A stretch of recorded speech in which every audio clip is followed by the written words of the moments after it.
പുതിയ ആളാ റൂം ചെയ്യാനേ പുതിയ ആളായി. അല്ല എവിടുന്ന? ഞാനങ്ങ് തെക്കൂന്നാ. അല്ല എത്ര നാൾ കാണും ഇവിടെ?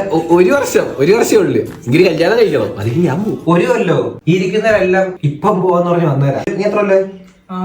6 കൊല്ലം. ഓ ഇരിക്കുന്ന 10 കൊല്ലം, ആ ഇരിക്കുന്ന 20 കൊല്ലം, അത് പിന്നെ 25 കൊല്ലം. പക്ഷെ ഞാൻ പെട്ടെന്ന് തന്നെ പോകും. ഈ പ്രവാസി ലോകം എന്ന് പറഞ്ഞ ഒരു ലൂപ്പാ. ഒരിക്കൽ പെട്ട് കഴിഞ്ഞാൽ പിന്നെ തിരിച്ചു കയറാൻ ഭയങ്കര പാടാണ്. പക്ഷെ ഞാൻ പെട്ടെന്ന് തിരിച്ചു. കടം തീർത്തു, പെങ്ങളുടെ കല്യാണം കഴിഞ്ഞു, വീട് വെച്ചു. എന്റെ കല്യാണം അതേ ചോറായി. വേണ്ട, നാട്ടില് ജീവിക്കണം. അപ്പൊ എല്ലാരോടും ഞാൻ നാട്ടിൽ പോവാ.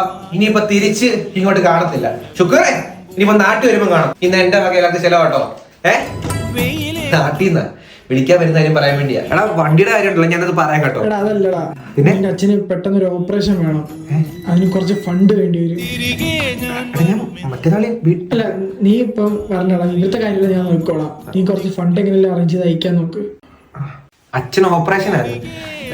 ടിക്കറ്റിന്റെ പൈസ ക്യാൻസൽ ചെയ്ത് അയച്ചു കൊടുക്കല്ലേ. അപ്പൊ ചേട്ടൻ നാട്ടിൽ പോയില്ലേ? നാട്ടില് ഒരു വട്ടിപ്പൂവുമായി അകലത്തെ അമ്പിളി തിരുവോണത്തോണിയുന്നുമ്പോ